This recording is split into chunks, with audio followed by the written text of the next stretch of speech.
బ్రహ్మర్షి పితామహ పత్రిజీ గారికి ఆత్మ ప్రణామములు.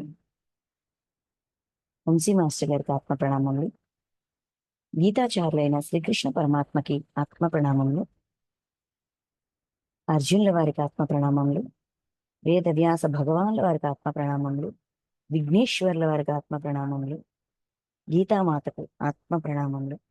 గీతను ఉద్ధరించిన మహానుభావులందరికీ హృదయపూర్వక పాదాలు వందనాలు, కృతజ్ఞత.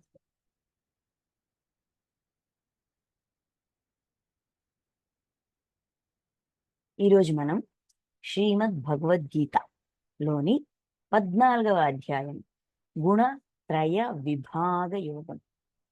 గుణత్రయ విభాగ యోగం గురించి తెలుసుకున్నాం. ఇప్పటి వరకు మనం 13 అధ్యాయాలు పూర్తి చేసుకున్నాము. భక్తి యోగం, క్షేత్రజ్ఞ విభాగ యోగం, గుణత్రయ విభాగ యోగం. గుణత్రయ విభాగ యోగంలోన 20 శ్లోకాల వరకు కూడా అర్జునుడు అడిగిన ఒక ప్రశ్నకి సమాధానం.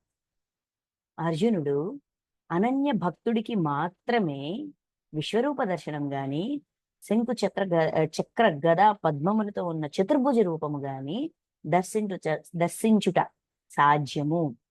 వేదాధ్యయనం వల్ల గాని, యజ్ఞ యాగాదుల వల్ల గాని, శాస్త్ర విజ్ఞానం వల్ల గాని, తపస్సుల వల్ల గాని, దానం వల్ల గాని, దేని వల్ల కూడా సాధ్యము కాని ఈ దర్శనం అనన్య భక్తుడికి మాత్రమే సాధ్యము అని చెప్పి అనన్య భక్తుడి గురించి ఒక శ్లోకంలోన, విశ్వరూప దర్శన యోగం యొక్క 55వ శ్లోకం ఆఖరి శ్లోకంలోన తెలియజేస్తారు. ఇది చెప్పాక అర్జునుడు అయితే నాకొక డౌట్ వచ్చింది. సగుణ రూపాన్ని ఆరాధించి అనన్య భక్తులుగా మారేవాళ్ళు ఉంటారు, నిరాకార రూపాన్ని ఆరాధిస్తూ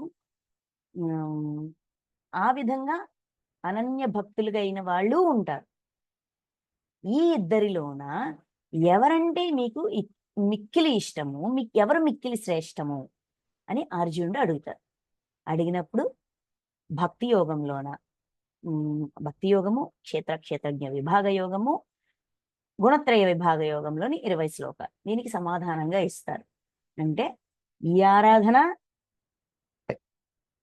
ఆకారాన్ని పట్టుకొని అనంతమైన విశ్వాసాన్ని భగవంతుడి పట్ల పెంచుకోవడము ఒక మార్గం.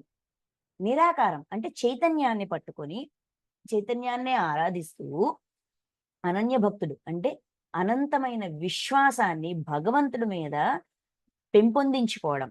అంటే మనలోన, మన అంతరంగంలోన, మన అంతఃకరణంలోన దృఢమైన విశ్వాసాన్ని భగవంతుడి పట్ల పెంచుకోవడం అనేది 2 రకాలుగానే సాధ్యమే. అయితే ఏంటిది, శరీరంతో ఉన్నాం కాబట్టి, గుణాలతో ఉన్నాం కాబట్టి సగుణ రూపం ద్వారా అనన్య భక్తి వైపు అంటే మనలోన దృఢమైన విశ్వాసాన్ని, భగవంతుడి పట్ల దృఢమైన విశ్వాసాన్ని నెలకొల్పుకోవడం, స్థాపన చేసుకోవడం, పెంపొందించుకోవడం కొంచెం సులభం. ఇది నా అభిప్రాయం మాత్రమే అని చెప్పి అనన్య భక్తిని, అనంతమైన విశ్వాసాన్ని ఒక మనిషిగా ఉన్న మనము ఆ భగవంతుడి పట్ల ఎలా పెంపొందించుకోవచ్చు అని ఒక 6 శ్లోకాల్లో చెప్పి, అక్కడి నుంచి భక్తుడంటే మన పాయింట్ ఆఫ్ వ్యూ నుంచి భక్తి అంటే మనకు ఒక డెఫినేషన్ ఉంది, మనకు ఒక అర్థం ఉంది. భగవంతుడు తన పాయింట్ ఆఫ్ వ్యూ నుంచి అంటే పరమాత్మ సైడ్ నుంచి భక్తి అంటే ఏంటి, అనన్య భక్తుడు ఎవరు, అగు భక్తుడు నాకు ప్రియుడు అని చెప్పి ఆ లక్షణాలన్నీ మనకు అందించారు. ఆ తర్వాత క్షేత్రము, క్షేత్రజ్ఞుడు, జ్ఞానము, జ్ఞేయము, క్షేత్రజ్ఞుల సంబంధము. ఈ విధంగా మనల్ని మనం ఎలా పెంపొందించుకోవచ్చు అంటే ఆత్మపరంగా, ఆత్మ జ్ఞానం పరంగా, ఆత్మలోన జ్ఞానాన్ని నిక్షిప్తం చెయ్యడానికి మనకి ఏమేమి అందించబడ్డాయి, వాటి పట్ల మన భావన ఎలా ఉండాలి, మన ప్రవృత్తి, వాటిని అర్థం చేసుకోవడంలోన మన ఆలోచన విధానం ఏ విధంగా ఉంది, దాన్ని ఎలా అర్థం చేసుకోవాలి, ఎందుకు అందించబడ్డాయి, ఇవన్నీ కూడా వివరంగా ఇచ్చి గుణాతీతులుగా ఉన్నారు కాబట్టి పరమాత్మకి ఏ గుణదోషాలు అంటవు అని చెప్తారు. చెప్పాక ఇప్పుడు గుణదోషాలు అంటవు, గుణాతీతుడు, ఏంటిది, గుణ ప్రభావము, ఇవన్నీ చెప్పారు కదా. సో కంటిన్యూషన్ గా గుణాల గురించి చెప్తారు. అసలు గుణాలు ఎక్కడి నుంచి వచ్చాయి, ఎలా వచ్చాయి, దాన్ని మనం ఎలా వినియోగించుకోవాలి, మనం ఎలా వినియోగించుకుంటున్నాము అనే వివరణ 20 శ్లోకాల్లో అందిస్తారు ఈ అధ్యాయంలో. ఈ 20 శ్లోకాలు అయినాక మళ్ళీ అర్జునుడు ప్రశ్నిస్తాడు. అంటే ఈ 3 జ్ఞానపరంగా, అంటే జ్ఞానం అంటే ఏంటో కూడా మనకి క్షేత్ర విభాగంలో చెప్పారు. ఇది జ్ఞానం, ఇది జ్ఞానం అన్నట్టుగా చెప్పారు కదా. సో ఇప్పుడు మనం గుణత్రయ విభాగ యోగం తెలుసుకుందాం. ఫస్ట్ ఇది ఆ అధ్యాయానికి కంటిన్యూషన్ కాబట్టి క్షేత్ర విభాగ యోగం కంటిన్యూషన్ గా ఇది వస్తుంది. వ్యాస భగవానుల వారు ఉన్న జ్ఞానానికి తగ్గట్టుగా శ్లోకాలను విభజించి ఆ శ్లోకాల్లో ఉన్న జ్ఞానానికి తగ్గట్టుగా ఆ అధ్యాయానికి పేరుని పెట్టారన్నమాట. మొదటి శ్లోకం, మొదటి 2 శ్లోకాల్లో కూడా ఏమంటారంటే గుణాల గురించి తెలియజేస్తారు. చూద్దాం. భగవాను వాచ, శ్రీ భగవానుడు పలికెను, జ్ఞానములలో అత్యుత్తమమైన పరమ జ్ఞానమును నీకు మరలా తెలుపబోవుచున్నాను. ఆ పరమ జ్ఞానమును తెలుసుకొనిన మునులు సంసార బంధముల నుండి విముక్తులై పరమసిద్ధిని పొందిరి. ఈ జ్ఞానాల్లో కన్నిటికంటే కూడా పరమ జ్ఞానము పరమైనది. ఇక్కడ పరమ జ్ఞానం అంటే ఆ పరాన్ని గురించి, అంటే ఇది ఇహం, ఇది ఇహం, అది పరం, దీనికి అతీతంగా ఉండేది.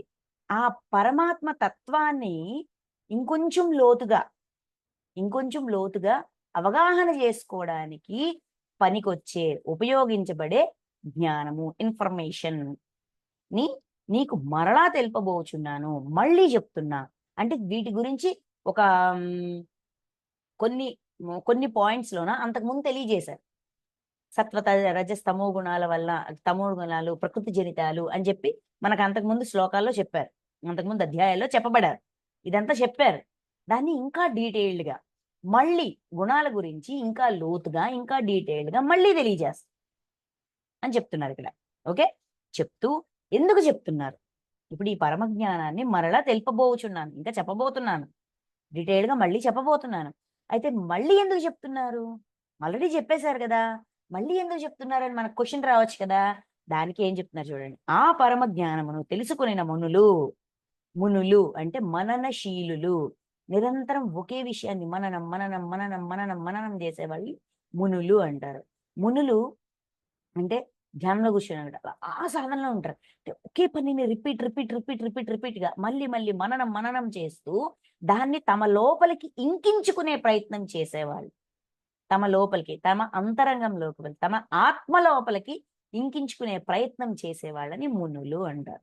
అందుకే మననం చేయండి, విన్న విషయాన్ని అర్థం చేసుకొని, అవగాహన చేసుకొని, దాన్ని జ్ఞానంగా మార్చుకుని విన్న విషయాన్ని మననం ద్వారా ఆత్మలోకి ఇంకించండి అని చెప్తారు కదా. ఈ పరమ జ్ఞానాన్ని తెలుసుకొనిన మునులు ఈ పరానికి సంబంధించిన ఆ పరమాత్మ తత్వానికి సంబంధించిన ఆ లోతైన విషయాలను తెలుసుకున్నాక సంసార బంధముల నుండి విముక్తులై పరమసిద్ధిని పొందిరి. అంటే ఈ సంసార బంధాల నుంచి విముక్తులయ్యారు, సంసారం నుంచి కాదు. ఇక్కడ ప్రతి దాని వెనక చిన్న కీ పాయింట్ ఉంటుంది. సంసార బంధాల నుంచి, సంసారంలో ఉంటూ ఈ బంధాలని నుంచి విడుదల పొందగలిగారు. ఇప్పుడు మనం ఉన్నాం, భార్య భర్త కుటుంబం అనే బంధాలు ఉన్నాయి మనకి. ఆ బంధాల పట్ల బాధ్యతలు వగైరా అనుబంధాలు, మమకారము, రాగము, ద్వేషము, ఈ భావనలన్నిటితో మనల్ని మనం బంధించుకుంటూ ఉంటాం. ఆ బంధనాల నుంచి విడుదల పొందగలగాలి. అంటే ఇక్కడ బంధనం నుంచి విడుదలే గాని వ్యక్తుల నుంచి కాదు. ఇక్కడ బంధనం నుంచి విడుదల అంటే మనం ఏమనుకుంటాం, అన్ని వదిలేయాలి కావాలా, మనుషుల్ని వదిలేయాలి, భార్య బిడ్డలను వదిలేయాలి, ఇల్లు వాకిలి వదిలేయాలి, అన్ని వదిలేయాలి కావాలా అనుకుంటాం. వదిలేయడం అంటే ఇది నాది, నేను లేకపోతే ఎలా జరిగిద్ది, నా మొగుడు, నా పిల్లలు, నా అత్తమామలు, నా ఇల్లు, నా వాకిలి అనే ఈ నా అనే బంధం నుంచి విడుదల. అంటే అటాచ్మెంట్ నుంచి డిటాచ్మెంట్కి రావడం. అవును, నా భర్తే కర్మ రుణాలు ఉన్నాయి, తెచ్చుకున్నా అతనితో ఉన్న ఆ కర్మ రుణాలని జ్ఞానంగా మార్చుకోవచ్చు, తీర్చుకోవచ్చు. పశ్చాత్తాపం శత్రుగర్భం అనుకోండి, పశ్చాత్తాపం పరివర్తన ప్రాయశ్చిత్తం ద్వారా క్షమ కోరుతూ క్షమ ఇస్తూ కృతజ్ఞత ఉంటూ ఆ బంధాన్ని నుంచి మనం విడుదల పొందొచ్చు. మిత్రగర్భం అనుకోండి, కృతజ్ఞత, వాళ్ళు మనకు సాయం చేస్తూ ఉంటారు, కృతజ్ఞతా భావంతో ఆ బంధనం నుంచి విడుదలవచ్చు. అంటే ఏ చిక్కుముళ్ళైతే మనం గత జన్మల్లో వేశామో ఆ చిక్కుముడుల నుంచి విడుదల. అంటే కర్మబంధాల నుంచి విడుదలే గాని భౌతిక బంధాల నుంచి కాదు. భౌతిక బంధం అలాగే ఉంటది, శరీరం ఉన్నంతగా బంధం ఉంటది. ఇప్పుడు మన ఇంట్లో పెద్దవాళ్ళు ఎవరో చనిపోతారు, చనిపోతే వాళ్ళ శరీరం వెళ్ళిపోద్ది, కానీ వాళ్ళు మనకి ఏమవుతారనే బంధం ఉంటది కదా. ఇక్కడ కర్మ బంధాల నుంచి విడుదల, సంసార బంధాల నుంచి విముక్తులై పరమ సిద్ధిని పొందిరి. అంటే పరమానందాన్ని రుచి చూశారు, ఆ పరమానందాన్ని పొందారు. అందుకని ఈ కర్మబంధాలన్నీ దేనివల్ల ఉన్నాయి, ఎలా తయారు చేసుకుంటున్నాము, వాటి నుంచి ఎలా విడుదల పొందాలని తెలియాలంటే దాని యొక్క లోతుల్ని కూడా అవగాహన చేసుకోవడానికి ఈ విషయాలని చెప్పబోతున్నాను అని ఇక్కడ భగవానుడు చెప్తుంటారు. ఓకే, నెక్స్ట్ రెండో శ్లోకం. ఈ జ్ఞానమును ఆశ్రయించిన వారు నా స్వరూపమునే పొందుదురు. ఎవరైతే ఈ జ్ఞానాన్ని ఆశ్రయించిన వారు, ఇక్కడ ఆశ్రయించడం అంటే ఆచరించడం. ఆ జ్ఞానాన్ని ఎవరైతే ఆచరిస్తారో నా స్వరూపమునే పొందుతారు. అంటే ఆ పరమాత్మ తత్వాన్ని తెలుసుకుంటారు, ఆ స్థితికి ఎదుగుతారు. అట్టి పురుషులు సృష్టి ఆది యందు మరల జన్మింపరు. అటువంటి పురుషులు అంటే అటువంటి ఆత్మలు సృష్టి ఆది యందు, సృష్టి మళ్ళీ మొదలైనా కూడా మళ్ళీ జన్మ తీసుకోవాల్సిన అవసరం ఉండదు. అంటే జన్మ పరంపర కంప్లీట్ అయిపోతుంది కాబట్టి జన్మ తీసుకోవాల్సిన అవసరం ఉండదు. ప్రళయ కాలమున వ్యధనొందరు. ప్రళయం, కష్టాలు, బాధలు, సమస్యలు వచ్చినా కూడా బాధపడరు. పరిస్థితులు ఎంత కఠినంగానైనా ఉండి పెద్ద ప్రళయం వచ్చినంత పరిస్థితులే కానియండి, కానీ వ్యధ, బాధలో చిక్కుకోరు. ఎందుకంటే బాధ నుంచి బయటపడే మార్గాన్ని వాళ్ళు నేర్చేసుకున్నారు కాబట్టి, వాళ్ళకి తెలుసు కాబట్టి. ఏ బాధ కూడా వాళ్ళని చెలింప చేయలేదు, వాళ్ళలో దుఃఖాన్ని తయారు చేయలేదు. అవగాహనని తప్ప, జ్ఞానాన్ని తప్ప ఈ ఈ సమస్య నుంచి నేనేం నేర్చుకోవచ్చు, నేను ఇంకా ఏం తెలుసుకోవాలి అని దాన్ని కూడా, ఆ సమస్యని, ఆ కష్టాన్ని, ఆ ప్రళయాన్ని కూడా లర్నింగ్ వైపు మౌల్డ్ చేయగలుగుతారు అని చెప్తున్నారు. చెప్తూ ఓ అర్జున, ఇక్కడ 3, 4 ఈ 2 శ్లోకాల్లోన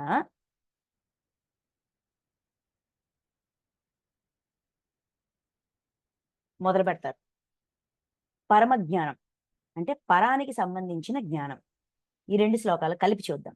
ఓ అర్జున, నా మహద్బ్రహ్మ రూపమైన మూల ప్రకృతి సర్వ ప్రాణులకును జన్మస్థానము. మహద్బ్రహ్మ రూపమైన అంటే ఈ బ్రహ్మాండానికి సంబంధించిన ఆకారం, రూపం, మహద్బ్రహ్మ రూపం, బ్రహ్మాండ రూపం. మూల ప్రకృతి సర్వ ప్రాణులకు జన్మస్థానము. మూల ప్రకృతి నుంచే అన్ని జన్మించాయి. దాని యందు చేతన సముదాయ రూపమైన బీజమును ఉంచదను. ఆ మూలం నుంచి ఆ ప్రాణులన్నీ ఉత్పత్తి అవుతాయి. అందులో చేతన సముదాయమైన బీజమును ఉంచదను. అంటే చైతన్యాన్ని అందులో స్థాపన చేస్తారు. మూల ప్రకృతి నుంచి ప్రాణులు జన్మిస్తాయి. ఓకే, అంటే శరీరాలు తీసుకుంటాయి. శరీరం తీసుకున్నాక చైతన్యం అందులో స్థాపన అవుతుంది. ఓకే, ఆ జడచేతన సంయోగము వలననే సర్వభూతముల ఉత్పత్తి జరుగును.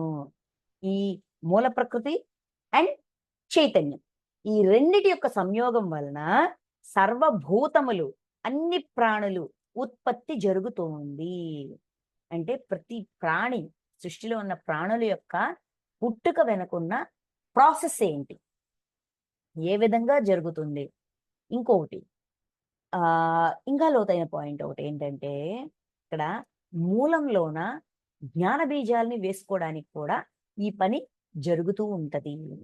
ఇప్పుడు మనం ఉన్నాము, రకరకాల జన్మలు తీసుకుంటున్నాము, బోలెడు జన్మలు తీసుకుంటున్నాం. ఎందుకు తీసుకుంటున్నాము?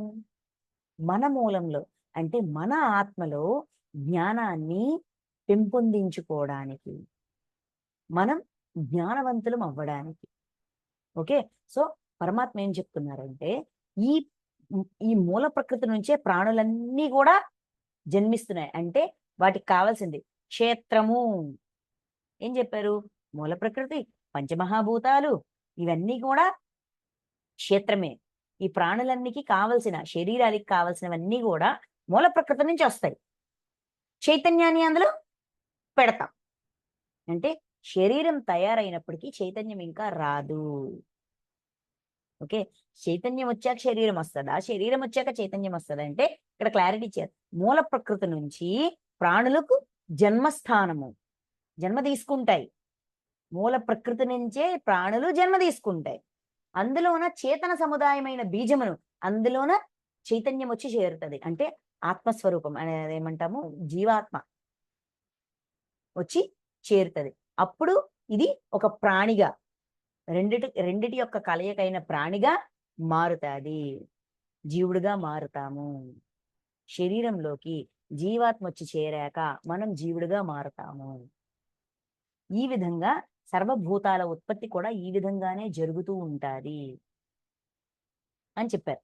చెప్తూ, ఓ అర్జున, నానా యోనుల యందు జన్మించు ప్రాణులను తన గర్భమున ధరించు మూల ప్రకృతియే ఆ ప్రాణులకు తల్లి.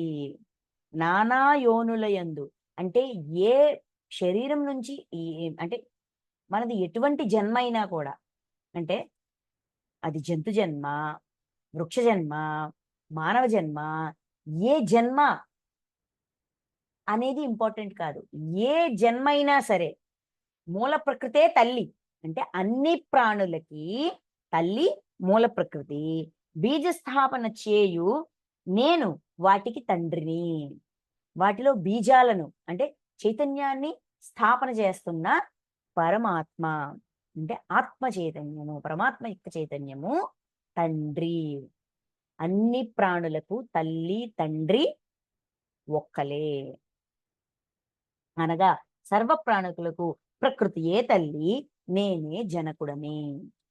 ఎన్ని కోణాల నుంచి చూసినా, ఎన్ని రకాలుగా చెప్పినా, ఏ విధంగా చెప్పినా కూడా అన్ని ప్రాణులను సమంగా నేర్చుకోవడానికి అంత లోతుగా తవ్వి తీసి మనకి విషయాన్ని తెలియజేస్తున్నారు. లాజిక్, మన మైండ్ లాజిక్ కావాలి, మన మైండ్కి కారణం కావాలి. ఎలా ఒప్పుకోమంటావు? కుక్క నేను ఒకటే అంటే ఎలా ఒప్పుకోమంటావు?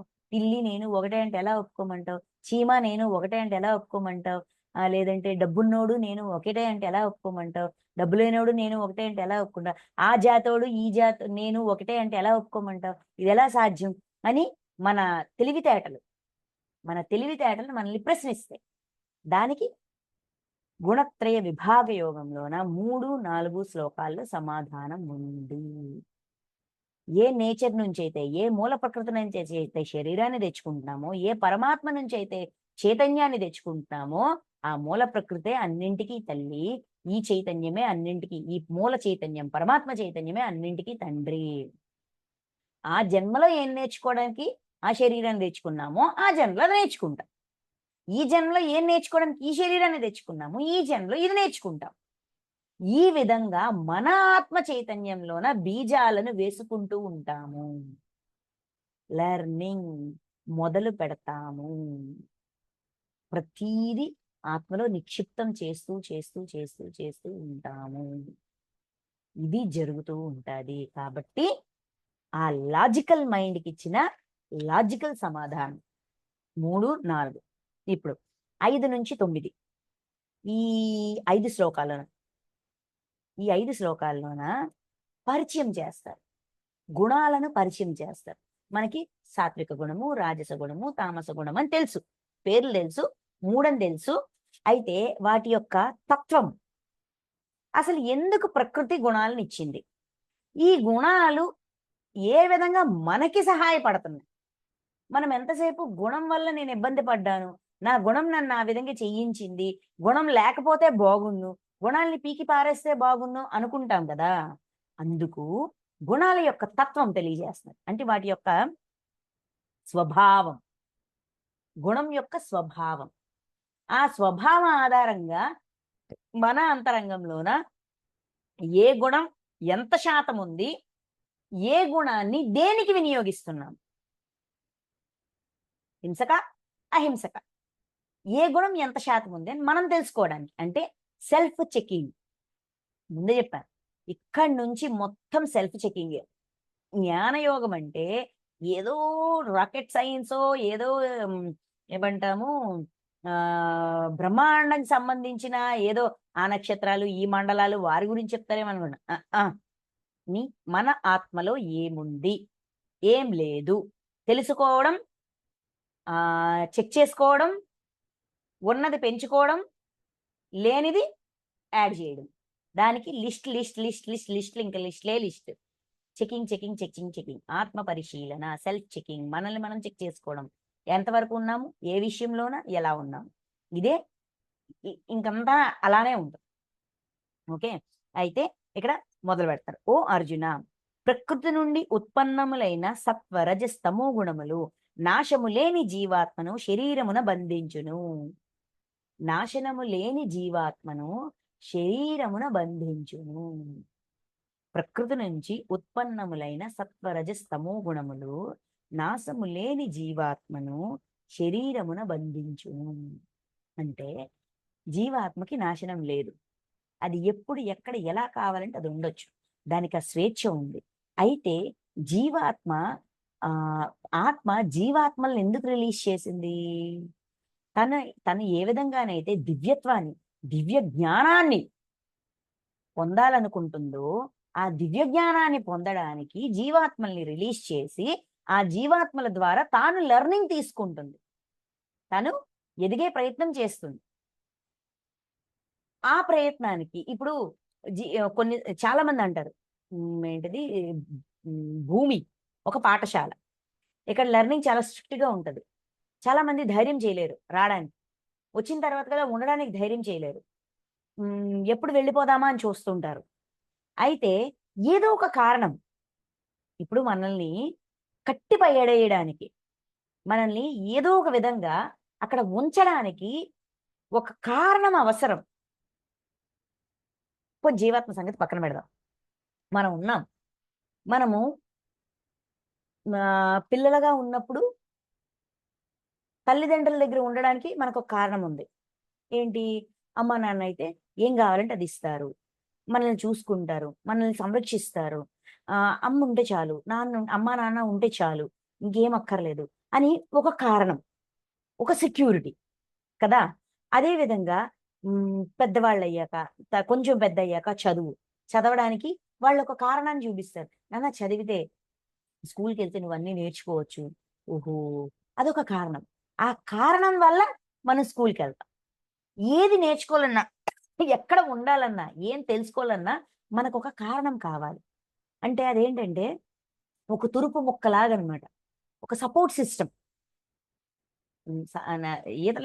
ఈత రానివాడు నదిలో కొట్టుకుపోతున్నాడు, చిన్న కర్ర పుల్ల దొరికినా కూడా దాన్ని తురుపు ముక్కగా వాడుకొని బయటపడడానికి ప్రయత్నం చేస్తాడు.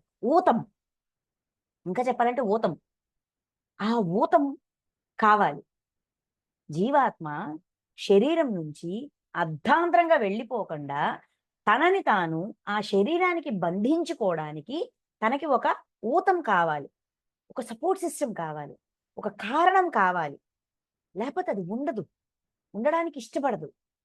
అందుకని ప్రకృతి అంటే పరమాత్మ గుణాలని అందించారు. అంటే శరీరంతో పాటు ఈ గుణాలు కూడా ఒక ఎంటిటీ, ఒక రా మెటీరియల్గా ఇచ్చారు. ఈ గుణాలు ఏం చేస్తాయంటే జీవాత్మని శరీరంలో ఉండేటట్టుగా ప్రేరేపిస్తాయి. అంటే కరెక్ట్గా చెప్పాలంటే మోటివేట్ చేస్తాయి. ప్రేరణ, ఏం పర్వాలా, ఏం కాదు, యూ కెన్ స్టే, చూద్దాం, ట్రై చేద్దాం, అబ్బా మనకి ఏం తెలియదు కదా, ట్రై చేద్దాం అన్నట్టుగా గుణాలు హెల్ప్ చేస్తాయి. అంటే ఈ గుణాలు ఏంటండి? మనకి శత్రువులు కాదు, మనకి మిత్రులు. మన మూల కారణాన్ని సిద్ధింపజేసుకోవడానికి, దివ్య జ్ఞాన ప్రకాశం పొందడానికి, ఆత్మ చైతన్యాన్ని విస్తృతపరుచుకోవడానికి, ఇంకా ఇంకా ఇంకా ఇంకా ఎక్స్పాండ్ చేయడానికి, దివ్యత్వం దైవంగా మారడానికి, దైవంగా మారి దివ్య జ్ఞాన ప్రకాశాన్ని పొందుతూ దైవంగా మారుతూ పరమాత్మగా మారడానికి, పరమాత్మంత స్థితికి ఎదగడానికి మనకి సహాయం చేస్తాయి. అంత చక్కగా మనల్ని ఉంచుతాయి. బంధించవు, బాధించవు. కాకపోతే వాటిని ఆధారంగా చేసుకొని వాటి నుంచి వచ్చే మోటివేషన్తో మనం శరీరంలో ఉంటాము. మన జీవాత్మ శరీరాన్ని కనెక్ట్ అయి ఉంటది. అంటే ఒక కట్టుబడి, ఇక్కడ బలవంతం కాదు, ఒక కట్టుబడి. ఇంకా చెప్పాలంటే అండర్స్టాండింగ్, రెండిటి మధ్యన ఉండే ఒక అండర్స్టాండింగ్ అన్నమాట. అందుకని చూడండి, ప్రకృతి నుంచి ఉత్పన్నములైన ఈ గుణాలు కూడా ప్రకృతి నుంచి ఉత్పన్నములయ్యాయి. అంటే పరమాత్మ ఇచ్చిన గిఫ్ట్. బాడీ ఎలాగైతే పరమాత్మ ఇచ్చిన గిఫ్టో, గుణాలు కూడా పరమాత్మ ఇచ్చిన గిఫ్టే. ఓకే, సత్వ రజస్ తమో గుణం, ఈ 3 గుణాలు కూడా నాశనం లేని జీవాత్మను. జీవాత్మకి నాశనం లేదు. అది అలా అది మనకి ఏమంటాము, సాంఖ్యయోగంలో చెప్పారు కదా, అగ్నిలో కాల్చబడదు.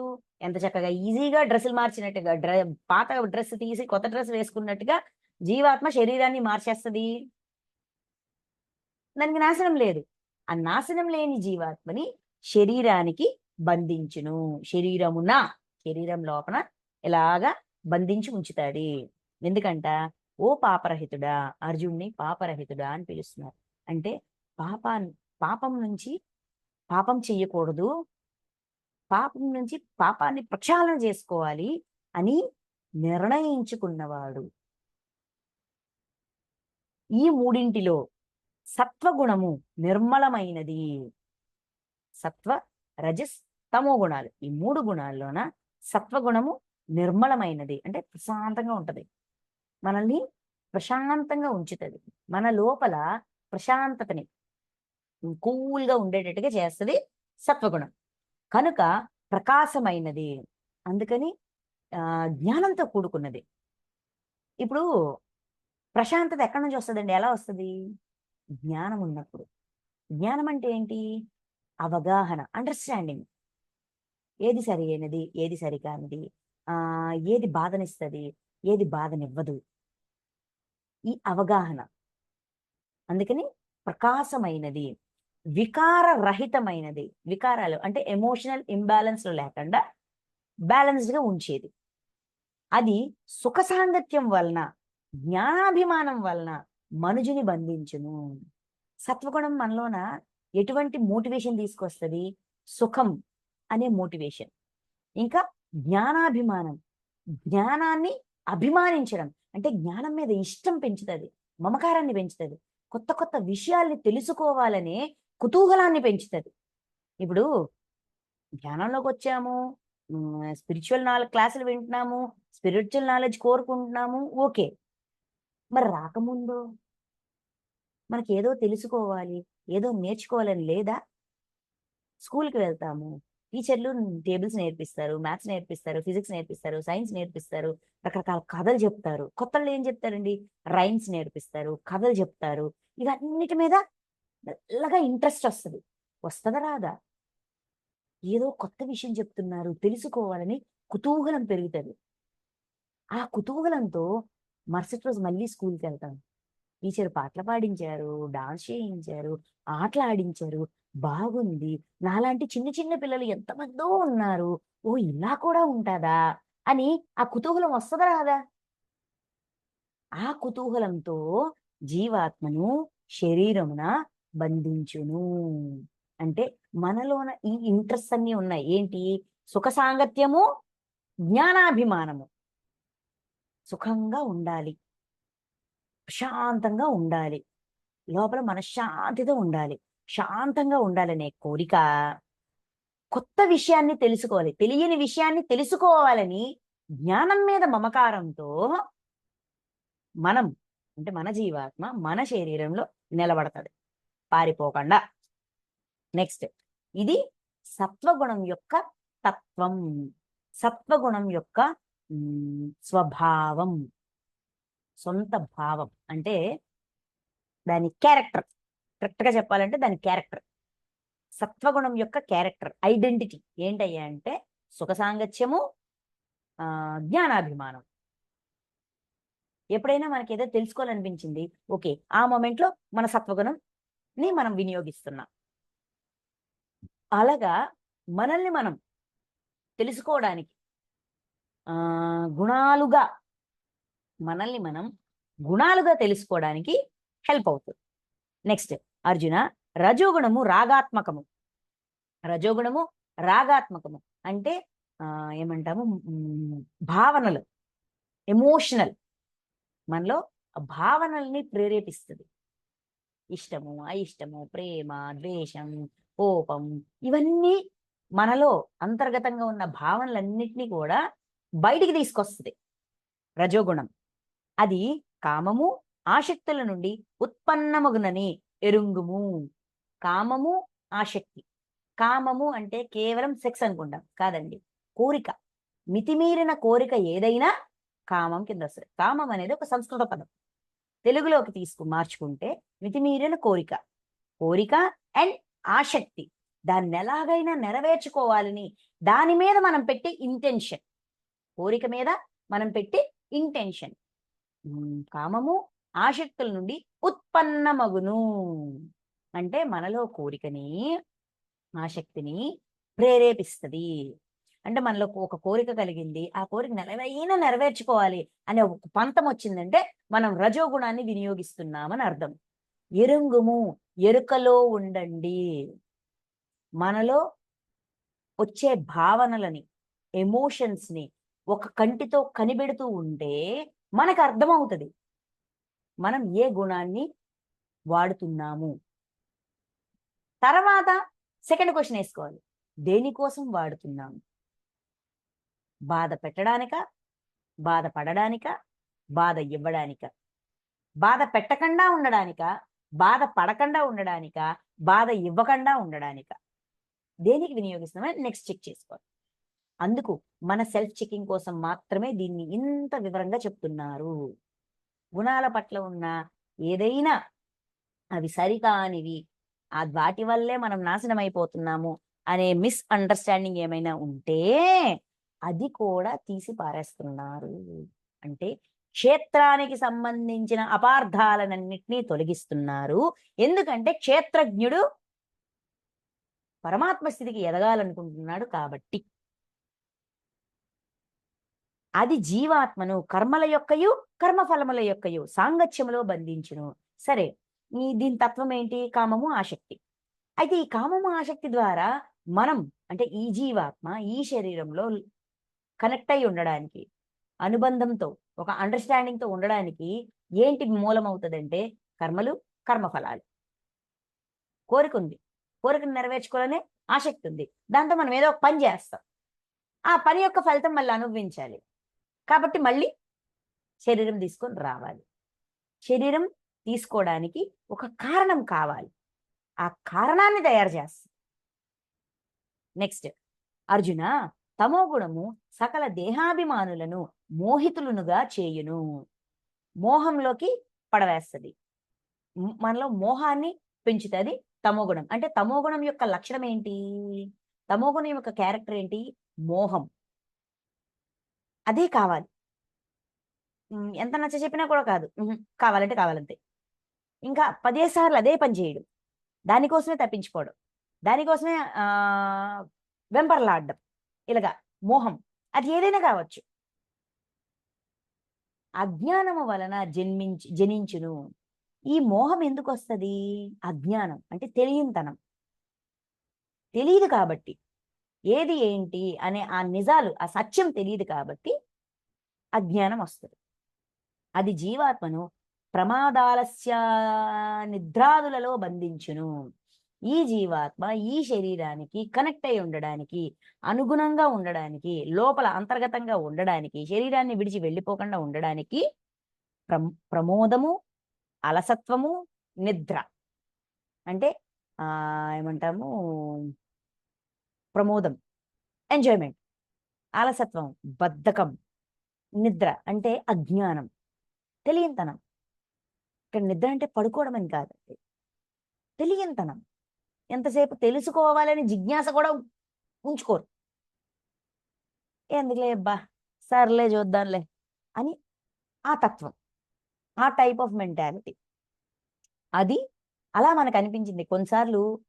రోజులు రోజులు ఏం చేయబుద్ధి అవ్వదు, జస్ట్ ఎటో వెళ్ళిపోవాలనిపిస్తుంది. ఒక పని చేయబుద్ధి అవ్వదు, ఇంట్లో ఉండబుద్ధి అవ్వదు, లేదంటే ధ్యానం చేయబుద్ధి అవ్వదు, క్లాసెస్ వినబుద్ధి అవ్వదు, లేదంటే ఏది ఏ వద్దు బా వద్దు వద్దు అనుకుంటాం.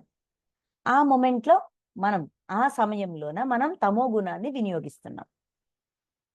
తెలుసుకోవాలని లేకపోవడం, అలసత్వంతో ఉండడం, బద్ధకంగా ఉండడం, ఇది ఇది తమో గుణం యొక్క క్యారెక్టర్. ఇది ఆ అలసత్వంతో, ఆ బద్ధకంతో ఉండడం అంటే దాని యొక్క రుచి చూపిస్తుంది. ఆ రుచి కారణంగా అది కంటిన్యూ చేస్తున్నాం. కొన్నిసార్లు చూడండి, కంటిన్యూగా ఒక రోజు, 2 రోజులు, 3 రోజులు తర్వాత సడన్ గా ఇది కూడా బోర్ కొట్టిందబ్బా అని చెప్పి మళ్ళీ జ్ఞానం వైపు వెళ్తాం. మళ్ళీ ఏదో చేయాలనుకుంటాం, ఏదో పని చేయాలనుకుంటాం, ఇంకేదో చేయాలనుకుంటాం. అలాగా ఒక్కొక్కసారి ఒక్కొక్క గుణాన్ని మనం వినియోగిస్తూ ఉంటాము. ఏ టైంలో, ఏ మొమెంట్లో ఏ గుణాన్ని వినియోగిస్తున్నామనేది మనం చెక్ చేసుకుంటూ ఉంటే ఏ గుణ ప్రభావంలో మనం ఉన్నామనేది మనకి తెలుస్తాది. సత్వగుణము జీవుని సుఖములలో నిమగ్నము చేయును. సుఖాన్ని ఆ సుఖం అంటే ఏంటి? ఆ సుఖంలో ఉండడానికి అలవాటు చేస్తుంది. అది జ్ఞానం వల్ల వచ్చిన సుఖం. ఆ జ్ఞానాన్ని నేర్చుకోవడం వల్ల పొందిన ఆనందం. ఇక్కడ సుఖం అంటే ఏంటి? ఏసీ ఏసుకోవడము, లేపోతే ఏంటిది రూమ్ హీటర్ పెట్టుకోవడము, మంచి బెడ్ మీద పడుకోవడము. ఇవన్నీ, ఇవన్నీ కూడా కొన్నిసార్లు సుఖాన్నిస్తాయి, ఇవ్వవు. చెప్పలేం, గ్యారంటీ ఇవ్వలేం. కానీ జ్ఞానము అంతరంగంలో సుఖాన్నిస్తుంది, ఆనందాన్నిస్తుంది. ఆ ఆనందం వల్ల మనం, మన చుట్టూ ఉన్న పరిస్థితులు కూడా ఎలా ఉన్నా కూడా మనం సుఖంగా ఉంటాం. చుట్టూ ఉన్న పరిస్థితులు ఎంత భయంకరంగా ఉండయి, బాధాకరంగా ఉండని, సదుపాయం లేకుండా ఉండని, ఏ సదుపాయాలు లేకపోయినా కూడా అంతరంగంలో ఉన్న ఆనందం వల్ల సుఖంగా ఉంటాం. శరీరము ఆ సుఖం అనే అనుభూతిని ఫీల్ అవుతుంది. అది సత్వగుణం యొక్క తత్వం. ఓకే. రజోగుణము కర్మల యందు నిమగ్నునిగా చేయును. రజోగుణం ఏం చేస్తుంది? కర్మల్లో నిమగ్నం చేస్తుంది, పని చేసేటట్టుగా, పని మీద ఇంట్రెస్ట్ పెంచుతుంది. పని పట్ల ఇంట్రెస్ట్ పెంచుతుంది. ఈ పని చేయాలి, ఆ పని నేర్చుకోవాలి, అలా పని చేయాలి, ఇలా పని చేయాలి, ఏదో ఒక పని చేయాలి. అలాగా మనల్ని మోటివేట్ చేస్తుంది.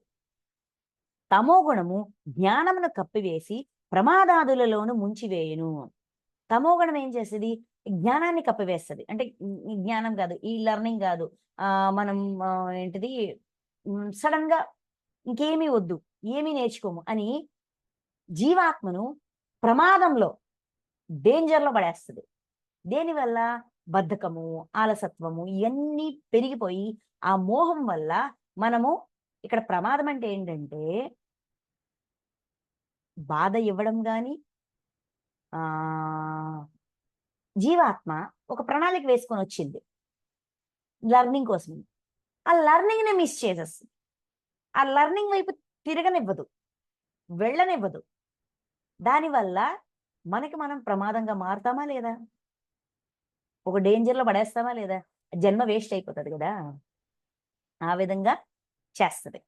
ఓకే. ప్రమాదాదులు, ఇక్కడ ప్రమాదము, అలసత్వము, నిద్ర, అజ్ఞానములో ముంచివేయును. అందులో ఉండేటట్టుగా చేస్తది. అంటే మనం మన బాధ్యతల్ని, కర్తవ్య కర్మల్ని నిర్వర్తించకుండా, సుముఖంగా కాకుండా విముఖంగా, దానికి వ్యతిరేకంగా ఉన్నాము అంటే, మనల్ని మనం ప్రమాదంలో పడేస్తున్నాము అని గుర్తించుకోవాలి. జరుగుతది. కొంచెం టైం వేస్ట్ చేస్తాం, కాదనట్ల. ఒక 10 రోజులు వేస్ట్ చేయొచ్చు, వారం రోజులు వేస్ట్ చేయొచ్చు, లేదంటే నెల రోజులు వేస్ట్ చేయొచ్చు, లేదంటే 3 నెలలు వేస్ట్ చేయొచ్చు. కానీ ఏదో ఒక క్షణం మనకి ఎరుకొస్తది. ఏం చేశాను నేను ఇన్నాళ్ళు? నేనేమైనా పొందానా? లేదా? అని ఒక చెకింగొస్తది. ఆ చెకింగ్ వచ్చినప్పుడు మనకు అర్థమవుద్ది. ఓకే. తమో గుణాన్ని బాగా వినియోగించుకున్నాను, అందుకే ఇలా ఉన్నాను, సర్లే వేస్ట్ అయింది ఏదో అయ్యింది, ఇంకా ఆగొద్దు, ముందుకెళ్దాం అని మనల్ని మనం మోటివేట్ చేసుకుంటాం. ఓకే, అది చెప్తున్నారు. చెప్తూ ఇక్కడ 10 నుంచి 13 ఒక లిస్ట్ ఇస్తారనమాట. ఏంటి అంటే ఇప్పుడు చెప్పిన దాన్ని బట్టి ఈ 3 గుణాల్లోన తమో గుణం వల్ల డేంజరు వద్దు, రజోగుణం వల్ల డేంజరు, కర్మలు కర్మబంధాలు వద్దు, ఓన్లీ సాత్వికంలో ఉందాం, లేదంటే ఓన్లీ రజోగుణం, లేదంటే ఓన్లీ తమో గుణం, ఇలా ఉంటే బెటర్ ఏమో అని మనకు అనిపించవచ్చు కదా. దానికి ఏం చెప్తున్నారంటే, ఓ అర్జున, రజస్తమో గుణములు అణచి సత్వగుణము వృద్ధి చెందును. రజోగుణాన్ని తమో గుణాన్ని అణిచిపెట్టామనుకోండి, సత్వగుణం పెరుగుతుంది పర్సంటేజ్.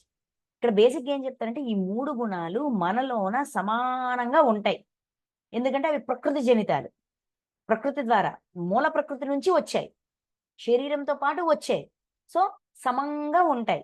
అయితే ఈ 2 మంచివి కావబ్బా, ఈ వద్దబ్బా అని దీన్ని అణిచివేశామనుకోండి, సాత్విక గుణం లేస్తుంది. అంటే ఇవన్నీ 30 1/3 3 భాగాల్లో 1 1 1 3 భాగాలు. ఓకే, ఈ 2 వద్దనుకున్నాం అనుకోండి, సాత్వికము 100% అయిపోద్ది. అంటే ఈ 2 తీసేస్తే ఇది ఒక్కటే ఉంటుంది. అంటే ఈ 2 1/3 పోతే, ఈ 2/3 పోతే 1/3 ఉంటదని అనుకుంటారేమో, ఇది 100 అయిపోద్ది. ఈ 2 అణిచివేస్తే ఇది 100 అయిపోద్ది.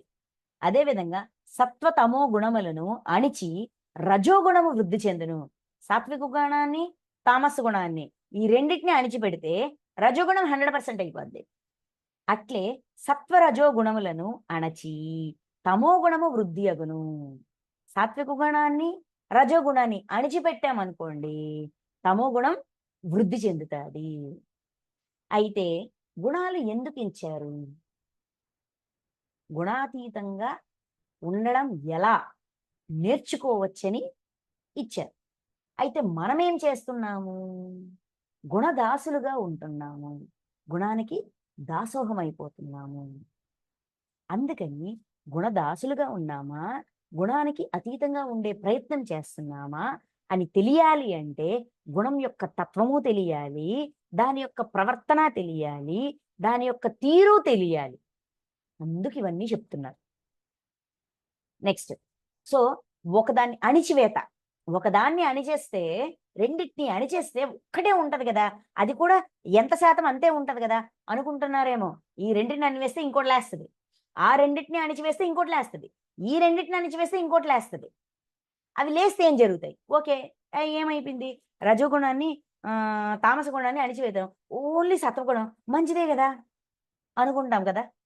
దానికి సమాధానం ఇస్తారు 11వ శ్లోకం. శరీరేంద్రియముల యందును అంతఃకరణమునందును చైతన్యము వివేక శక్తి ఉత్పన్నములైనప్పుడు అతనిలో సత్వగుణము వృద్ధి చెందినది తలంపమలను. శరీరము, ఇంద్రియాలు, అంతఃకరణము, శరీరంలోన, ఇంద్రియాల్లోన, అంతఃకరణంలోన, మన అంతరంగంలోన చైతన్యము వివేక శక్తి. చైతన్యం అంటే మన చైతన్యం, ఏమంటాము, ఆత్మ చైతన్యం. ఇంకా వివేక శక్తి అంటే విచక్షణ జ్ఞానం, ఏది సరి అయినది, ఏది సరికానిది, ఇది అవునా, ఏం చేయను, ఆ పని చేయనా, ఈ పని చేయనా, ఇలాగ లాజికల్ థింకింగ్, ఇలాగా ఈ ఆలోచన అనమాట. వివేక శక్తి అంటే విచక్షణ జ్ఞానం, సరి అయినది సరికానిది ఇవన్నీ ఉత్పన్నములైనప్పుడు, ఇవి మనలో బాగా యాక్టివ్గా ఉన్నప్పుడు, మనం ప్రదర్శిస్తున్నప్పుడు అతనిలో సత్వగుణము, ఆ మనిషిలోన సత్వగుణం వృద్ధి చెందిందని తలంపవలను. అంటే రాజసాన్ని తామసాన్ని అణిచిపెట్టి సాత్వికంలో జీవిస్తున్నాడు అంటే సాత్వికం యొక్క పర్సంటేజ్ హైలో ఉందని తెలుసుకోవాలి, ఇలా అర్థం చేసుకోవాలి. ఓకే, నెక్స్ట్, ఓ అర్జున, రజోగుణము వృద్ధి అయినప్పుడు, రజోగుణం వృద్ధి అయినప్పుడు, రజోగుణం పర్సంటేజ్ ఎక్కువ ఉందయ్యా, అప్పుడు ఎలా ప్రవర్తిస్తాము? లోభము ప్రవృత్తి. లోభము అంటే అంతా నాకే కావాలి, ఇది నాది, నాది నేను ఎవరికి ఇవ్వను, ఎవరిదైనా నేను లాక్కుంటా, నాది నేను ఎవరికి ఇవ్వను, లోభం. ప్రవృత్తి అంటే ప్రాపంచిక విషయంలందు ఆసక్తి. ప్రవృత్తి అంటే ప్రాపంచిక విషయాలు. ఈ ప్రపంచమే సమస్తం, ఇందులో ఉన్న భోగాలు ఐశ్వర్యాలు ఇదే, దాని మీదే ఇంట్రెస్ట్, దాని మీదే ఆసక్తి, అది తప్ప మరి ఇంకేం లేదు అన్నట్టుగా మన ప్రవర్తన ఉంటది, మన ఆలోచన తీరు ఉంటది.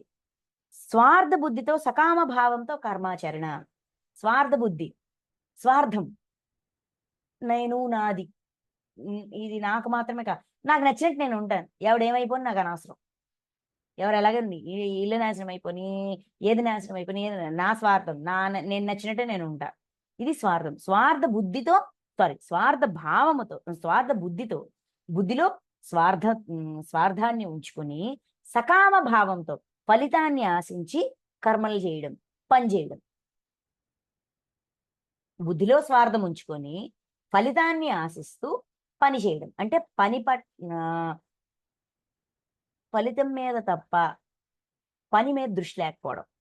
అంటే ఏదో నేర్చుకోవాలి, ఏదో తెలుసుకోవాలని కాకుండా ఏదో పొందాలి, ఏదో అయిపోవాలి, అంతా నాకే రావాలి అనే ఉద్దేశంతో పని చేయడం.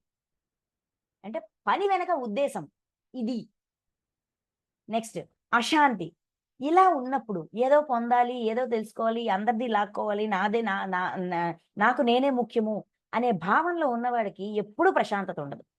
ఎందుకంటే ఎప్పుడు నేను అనుకుంది వస్తుందా రాదా, నాకు కావాల్సింది నాకు దక్కుతుందా లేదా, ఈ ఈ ఆలోచనే ఉంటది. ఈ డిస్సాటిస్ఫాక్షన్, తృప్తి ఉండదు, అసంతృప్తి ఉంటాడు. అసంతృప్తి ఉన్నాడికి శాంతి ఎక్కడి నుంచి వస్తుంది?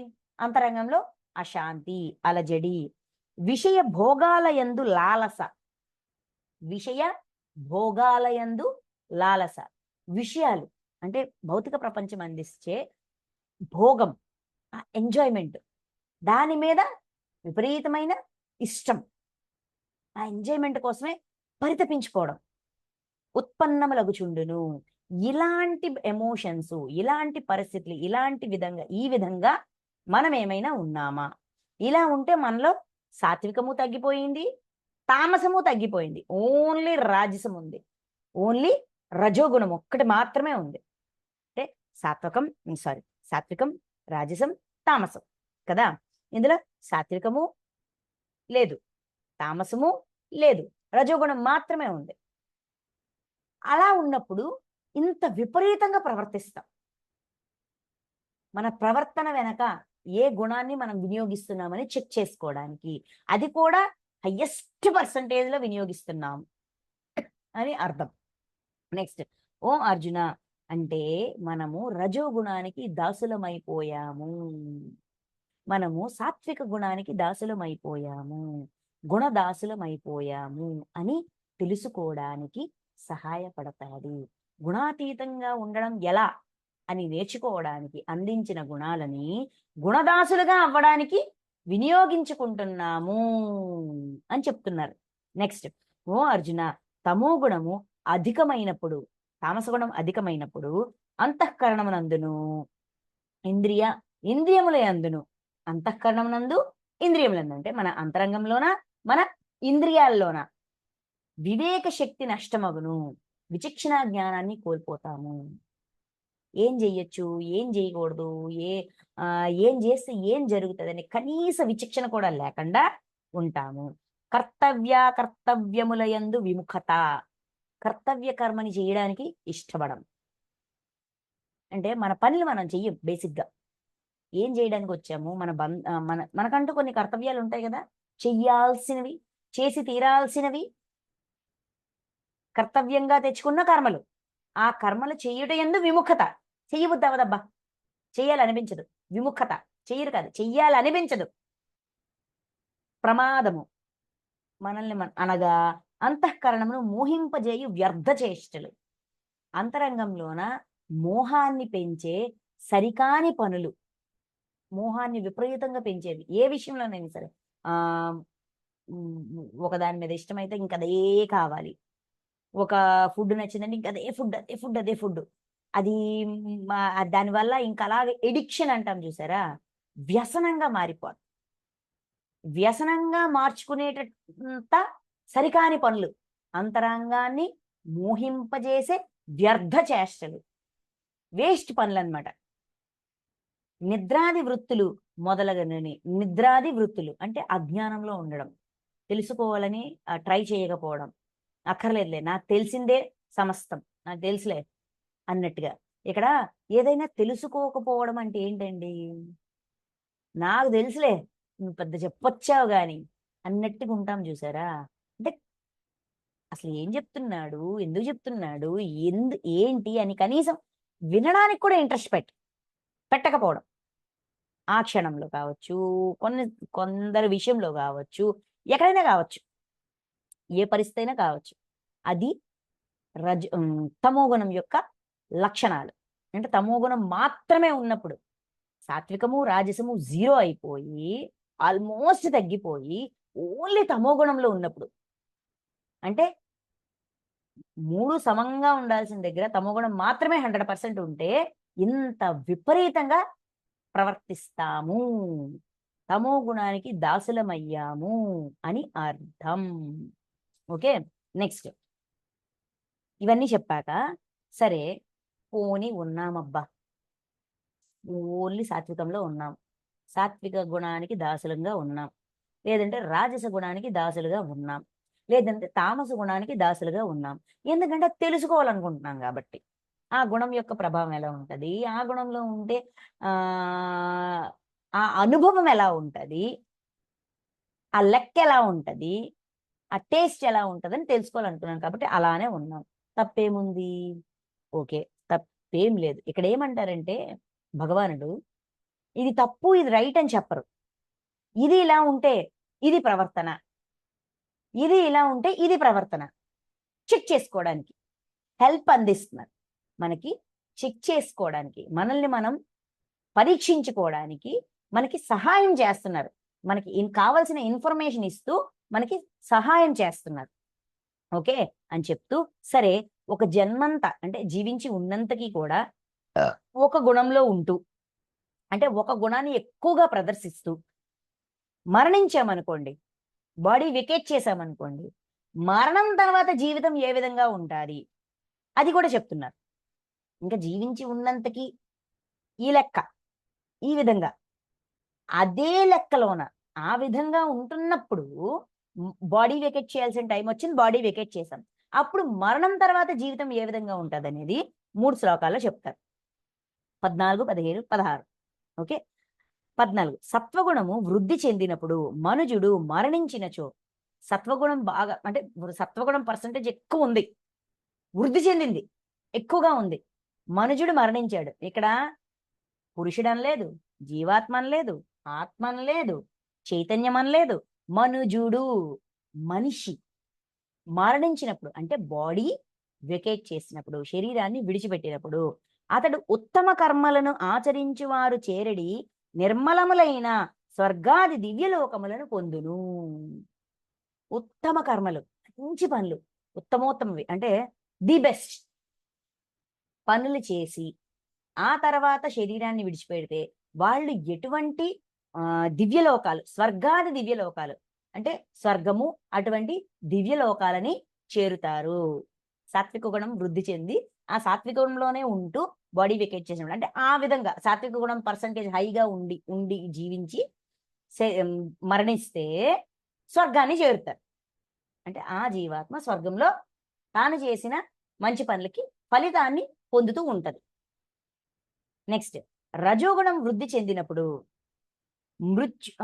మృత్యువు ప్రాప్తించినచో అతడు కర్మాశక్తులైన మానవులలో జన్మించును. రజోగుణం పర్సంటేజ్ ఎక్కువ ఉంది, ఆ స్వభావంలోనే జీవించాం, మరణించాం. అప్పుడు కర్మాశక్తులైన మానవులు అంటే కర్మని ఆచరించడం పట్ల కర్మ ఆచరించడం, ఫలితాన్ని అనుభవించడం అనే ఆసక్తితోని మనిషిగా జన్మ తీసుకుంటాడు, మనిషిగా మళ్ళీ జన్మ తీసుకుంటాడు. అంటే అయ్యో ఈ వర్క్ పెండింగ్ ఉంచేనే, అది చేయాలనుకున్నాను చేయలేకపోయానే, ఇది చేయాలనుకున్నాను చేయలేకపోయానే, లేదు అయ్యో ఎంత ఇన్కంప్లీట్ అయిపోయింది, అది నేర్చుకోవాలనుకున్నాను, లేదంటే ఇంత గడించాలనుకున్నాను, ఇంత చేయాలనుకున్నాను, అది కంప్లీట్ అవ్వలేదని చెప్పి అది ఫుల్ఫిల్ చేసుకోవడానికి మళ్ళీ ఆ కర్మని ఆచరించాలని ఇంట్రెస్ట్తో, ఆసక్తితో మానవ జన్మలు తీసుకోవడానికి మళ్ళీ మానవ జన్మలు తీసుకుంటూ ఉంటాడు. నెక్స్ట్ జన్మ కూడా మానవ జన్మ, అది కూడా ఆ కర్మను ఆచరించడానికి, ఆ కర్మ పట్ల ఆసక్తితో, ఆ కర్మల పట్ల ఏ కోరికలు అయితే మిగిలిపోయి ఉన్నాయి, పెండింగ్ లో ఉండిపోయా, ఆ కోరికలు కంప్లీట్ చేసుకోవడానికి మళ్ళీ జన్మలు తీసుకుంటూ వస్తుంటారు. అట్లే తమో గుణం వృద్ధి చెందినప్పుడు, తామస గుణం వృద్ధి చెందినప్పుడు అది హై పర్సంటేజ్ లో ఉంది. మృతి చెందిన మానవుడు పశు పక్షి కీటకాది నీచ యోనిల్లో జన్మించుచుండును. తామస గుణం అంటే సాత్వికము, రాజసము ఆల్మోస్ట్ జీరో అయిపోయి తమో గుణం మాత్రమే హై పర్సంటేజ్ లో ఉండి, అలాగా ఈ అజ్ఞానంతో, ఈ ప్రమోదంతో, ఏంటిది జీవించి, అంటే మానవ జన్మ దేనికి వచ్చింది? ఏదో తెలుసుకోవాలి, నేర్చుకోవాలి, కర్మబంధాల పట్ల బాధ్యతతో ఉండాలి, అందుకు తెచ్చుకుంటాం. కానీ ఇవన్నీ వదిలేసి నాకు ఇవి ఏవి వద్దని ఎవరిని పట్టించుకోకుండా, అసలు తన పట్ల కూడా తనకి ప్రేమ లేకుండా, తన శరీరం పట్ల గాని, ఇతరుల పట్ల గాని, ఏ జీవి పట్ల గాని ఏ బాధ్యతను నిర్వర్తించకుండా, ప్రాణం యొక్క విలువ, జన్మ యొక్క విలువ, ప్రాణి యొక్క విలువ కూడా నేర్చుకోకుండా వీటన్నిటిని మిస్యూజ్ చెయ్యడం వల్ల జంతు జన్మల్లోకి ప్రమోట్ చేస్తారు, డిమోషన్ చేస్తారు. ఎందుకంటే నీకు ప్రాణం విలువ తెలియలా, శరీరం విలువ తెలియలా, ఏమీ తెలియలా, చెయ్యకూడని పనులన్నీ చేశావు కాబట్టి జంతు జన్మలు ఇచ్చి అప్పుడు ఆ శరీరం విలువ, జన్మ విలువ, ప్రాణం విలువ ఇవన్నీ నేర్చుకుంటారని. పనిష్మెంట్, ఇక్కడ సృష్టిలో పనిష్మెంట్ అనేది ఎప్పుడు కూడా మనం పనిష్మెంట్ గా భావించే దాని వెనక మిస్ అయిన లెర్నింగ్ ని మళ్ళీ నేర్చుకుంటామనే తప్ప పాపివను శిక్షించడానికో హింసించడానికో జరిగేవి కావు. చాలా కథల్లో మనకు చెప్తారు. ఒక లోబి, మనకి సార్ చెప్పారు, ఒక ఒక వ్యక్తి ఉన్నాడు. ఆ వ్యక్తి తన జన్మంతా కూడా కష్టపడి కష్టపడి తిని తినక చెయ్యక చాలా డబ్బు సంపాదిస్తాడు, చాలా డబ్బు సంపాదిస్తాడు. అయితే ఆ డబ్బు సంపాదించాక దాన్ని పిల్లలకిస్తే వాళ్ళు నేనెంత శ్రమపడి డబ్బు సంపాదించానో ఆ డబ్బు విలువ వాళ్ళకి తెలియక దాన్ని మిస్యూజ్ చేస్తారేమో అని చెట్టు కింద, వాళ్ళ ఇంటి ముందున్న చెట్టు కింద తవ్వేసి దాన్ని కప్పేసి ఉంచేస్తారు, కప్పేసి ఉంచేస్తారు. పిల్లలకి వాళ్ళకి బాధ్యత వచ్చినాయి, వాళ్ళకి బాధ్యత వచ్చాక చెప్తాను, వాళ్ళకి బాధ్యత రాని చెప్తాను అని అనుకుంటూ ఉంటారు. కానీ అతను మరణిస్తాడు. మరణించిన తర్వాత ఆ డబ్బు మీద వ్యామోహంతో ఆ డబ్బు దగ్గర తనని ఉంచడానికి ఏ జన్మ అయితే కంఫర్టబుల్ గా ఉంటుందో ఆ జన్మ తెచ్చుకుంటాడు. ఒక పాము జన్మ తెచ్చుకుంటాడు, ఒక కుక్క జన్మ తెచ్చుకుంటాడు, ఇలా కాపు కాస్తా ఉంటాడు. మనలో ఉండే ఈ మోహము, వ్యామోహము మనల్ని, అంటే ఆల్మోస్ట్ మనమే డెసిషన్ తీసుకుంటాం. అలాగైతే నేను కాపు కాయగలను, అలాగనమాట. అది గుర్తుండాలి. ఈ విధంగా డిమోషన్ వస్తుంది. ఎందుకంటే ప్రాణం విలువ చూడండి, మనకి సార్ చెప్తారు, ఆత్మహత్య మహాపాపం. ఆత్మహత్య చేసుకున్న వాడికి చాలా రోజుల వరకు శరీరాన్ని ఇవ్వరు. పరమాత్మ శరీరాన్ని గిఫ్ట్ గా ఇస్తే నీ ఆత్మ యొక్క ప్రణాళిక, ఆత్మ ఏం నేర్చుకోవడానికైతే జన్మ తీసుకుందో ఆ ప్రణాళికని మధ్యలోనే బ్రేక్ చేసేసి నాశనం చేసేశారు. కాబట్టి శరీరం యొక్క విలువ తెలియలేదు, శరీరం యొక్క విలువ తెలియలేదు, శరీరం పట్ల ప్రేమ లేదు, అంతేకాదు ప్రాణం పట్ల కూడా ప్రేమ లేదు. కాబట్టి ఆ విలువ తెలుసుకునేంత వరకు కూడా అటు ఆ తలానికి చెందక ఇటు ఈ తలానికి చెందక మధ్యస్థంగా ఉంటారు చాన్నాళ్ళు. అక్కడ ఏం చేశాం? తమోగుణం యొక్క ప్రభావంతో మనల్ని మనం నాశనం చేసుకున్నాం. అలాగా పూర్తిగా తమోగుణంలో ఉండడం వల్ల మనం చాలా ప్రమాదంలో ఇరుక్కుంటాం. అంటే మనల్ని మనం ప్రమాదంలో ఉంచుతాము. అందుకే ప్రమాదాలలో ఉంచుతుంది. అంటే మన ఆత్మ ప్రణాళికని, మన జీవాత్మగా మన ప్రణాళికని మొత్తాన్ని మనం నాశనం చేసి పడేస్తాం. మళ్ళీ దాని పట్ల అవేర్నెస్ క్రియేట్ చేయడానికి, ఆ ఎరుకని పెంపొందించడానికి ఈ మానవ జన్మ ద్వారా మనం ఆత్మగా ఎదగడానికి హెల్ప్ అవుతుంది అనే అవేర్నెస్ వచ్చేంత వరకు కూడా జంతు జన్మలు ఇస్తూ ఉంటారు. మరణం తర్వాత జీవితం ఈ విధంగా ఉంటది, ఈ 3 గుణాలలో ఉండడం వల్ల, అంటే అది మాత్రమే ఉండడం వల్ల అని చెప్తూ 16వ శ్లోకం. శ్రేష్టములైన కర్మలను ఆచరించుట వలన సాత్విక ఫలము అనగా సుఖము, జ్ఞానము, వైరాగ్యము మొదలగు నిర్మల ఫలములు కలుగును. శ్రేష్టములైన కర్మలు అంటే ఉత్తమమైన, శ్రేష్టం. దానివల్ల ఎవరికి ఇబ్బంది లేదు, మనకి ఇబ్బంది లేదు. ఇలా చేయడం వల్ల సాత్విక ఫలములు, మంచి ఫలితాలు, సాత్వికమైన ఫలితాలు అంటే సుఖము, జ్ఞానము, వైరాగ్యము మొదలగు నిర్మల ఫలములు కలుగును. ఇవి ఫలితాలు. శ్రేష్టములైన కర్మలు, ఉత్తమోత్తమైన పనులు చేయడం వల్ల. రాజస కర్మలు ఫలము అంటే రాజస గుణంతో పనిచేసామనుకోండి, ఫలము దుఃఖము, బాధ వస్తుంది. తామస కర్మలకు ఫలము అజ్ఞానము. తామస గుణంతో పనులు చేసేటప్పుడు మన పని వెనక మన గుణం తామసమైనప్పుడు మనము అజ్ఞానం, దాని యొక్క ఫలితం అజ్ఞానం, తెలియంతనం. ఆ అమాయకత్వంలో, ఆ తెలియంతనంలో అలా ఉండిపోతాం. రాజస గుణంతో పనులు చేసేటప్పుడు దుఃఖాన్ని పొందుతాం. ఎందుకంటే నేను నాది, నేను నాది. అంటే నాకు దుఃఖం వచ్చింది అంటే నేను రాజస గుణాన్ని ఉపయోగించి పనిచేశాను, రాజస గుణం ఆధారంగా పనిచేశాను, ఏదో పని చేశాను, అందుకే నాకు దుఃఖం వచ్చింది. నేనేమి తెలుసుకోలేకపోతున్నాను, నాకేం తెలియట్లేదు, నాకు ఇది అర్థం కావట్లేదు అంటే తామసంలో ఉన్నాం, అంటే అవేర్నెస్ కోల్పోతున్నాము అని మనల్ని మనం చెక్ చేసుకోవడానికి ఈ లిస్ట్ ఇచ్చారా? ఇచ్చాక 17 చూడండి. సత్వగుణం వల్ల జ్ఞానము, రజోగుణం వల్ల లోభము, తమో గుణం వల్ల ప్రమాద మోహాదులు, అజ్ఞానము తప్పక ఉత్పన్నములగును. అంటే 3 గుణాల్ని సమంగా, మూడిటిని సమయానికి తగ్గట్టుగా వినియోగించమని అందించబడినప్పుడు ఒక్క దాన్ని మాత్రమే వినియోగిస్తే ఖచ్చితంగా ఈ ఫలితాలు వస్తాయి. అంటే మనకి ఎప్పుడు ఫలితం మీద దృష్టితో పనిచేస్తాం కదా, అందుకని ఒక్క గుణాన్ని మాత్రమే వినియోగించడం వల్ల ఇవి ఖచ్చితమైన ఫలితాలు. ఏంటి? సాత్విక గుణం వల్ల జ్ఞానం, లెర్నింగ్, తెలుసుకుంటూ ఉంటాం. ఓన్లీ సాత్వికం వల్ల తెలుసుకోవడం, ఓకే, నేర్చుకోవడం. రజోగుణం వల్ల లోభము, ఓన్లీ రజోగుణాన్ని ఉపయోగిస్తే ఇంకా లోభం, ఇంకా లోభత్వం, ఇంకా స్వార్థం. ఆ స్వార్థం ఎంత పెరుగుతుందంటే మనం ఎవరికి అసలు మన చుట్టూ ఉన్న వాళ్ళని మనం ఇబ్బంది పెడుతున్నామా, సుఖపెడుతున్నామా కూడా మనకు తెలియనంతగా స్వార్థంలో ఇరుక్కుపోతాం. తమో గుణం వల్ల ప్రమాద మోహాదులు, ప్రమాదము, మోహము, అజ్ఞానము తప్పక ఉత్పన్నములగును. ఓన్లీ తమో గుణంలో ఉంటే ఇవన్నీ వస్తాయి, ఓన్లీ రజోగుణంలో ఉంటే ఇది వస్తుంది, ఓన్లీ సాత్వికంలో ఉంటే ఇది వస్తుంది.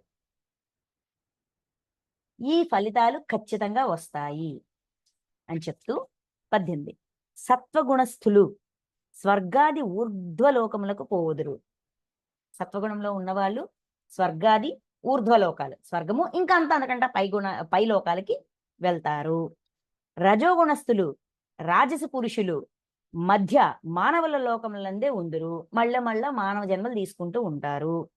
తమోగుణ కార్యరూపములైన నిద్ర ప్రమాదాలస్యాదులయందు స్థితులైన వారు అధోగతిని అనగా కీటక, పశుపక్షాది యోనులను, నరకములను పొందుదురు. తమోగుణం ప్రేరణలో ఉండడం వల్ల ప్రమోదము, అలసత్వము అంటే ఆనందాలు, ఎంజాయ్మెంట్లు, లేదంటే ఎవరినైనా బాధ పెట్టడము, తర్వాత అలసత్వము, బద్ధకం, ఇంకా అజ్ఞానం, ఏది తెలుసుకోవాలని ఇంట్రెస్ట్ లేకపోవడం, తెలుసుకోకపోవడం, నేర్చుకోవడానికి వచ్చి నేర్చుకోకపోవడం, వీటన్నిటి వల్ల కూడా అధోగతి అంటే పైనున్న పరిస్థితి కాదు, కింద పరిస్థితికి వెళ్తాం, కింద లెవెల్స్కి పడిపోతాం. ఆ విధంగా కీటక, పశుపక్షాది యోనుల యందు ఆ చిన్న ఆ జన్మలు అంటే చిన్న కాదు, జంతు జన్మలు తెచ్చుకొని ఇక్కడ ఏ పెయిన్ అయితే ఇచ్చామో ఆ జన్మలో ఆ పెయిన్ ఫేస్ చేస్తుంటాం. ప్రాణం యొక్క విలువ ఇవన్నీ తెలుసుకుంటాం, జన్మ యొక్క విలువ, ప్రాణం యొక్క విలువ ఇవన్నీ నేర్చుకుంటాం. ఇక్కడ నరకం అంటే ఏంటండి? బాధ ద్వారా లెర్నింగ్ తెచ్చుకుంటాం. సుఖం వచ్చింది, సుఖాన్ని లెర్నింగ్ గా మార్చలా, అందుకని బాధ ద్వారా లెర్నింగ్ గా మారుస్తాం. బాధను తీసుకుంటూ లెర్నింగ్ చేస్తాం. లెర్నింగ్ పొందే ప్రయత్నం చేస్తాం. అది చెప్తూ ద్రష్ట అయిన వాడు. సరే, ఇవన్నీ రిజల్ట్స్. ఏ గుణంలో ఉంటే ఏ రిజల్ట్ వస్తాది అనేది చెప్పారు.